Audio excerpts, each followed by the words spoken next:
আর কিছুটা পথ পেরোলেই লোকালয় পেয়ে যাবে।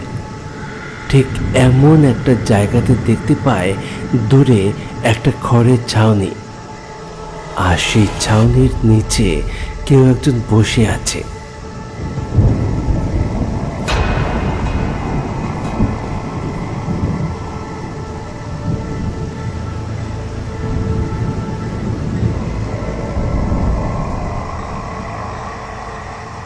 এমন ফাঁকা জায়গায় এই দৃশ্য দেখে সে আরো বেশি ভয় পেয়ে যায় এবং চিৎকার করে বলে, কে বসে আছে ওইখানে?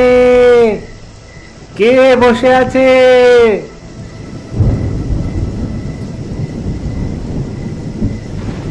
আমি আমি বসে আছি।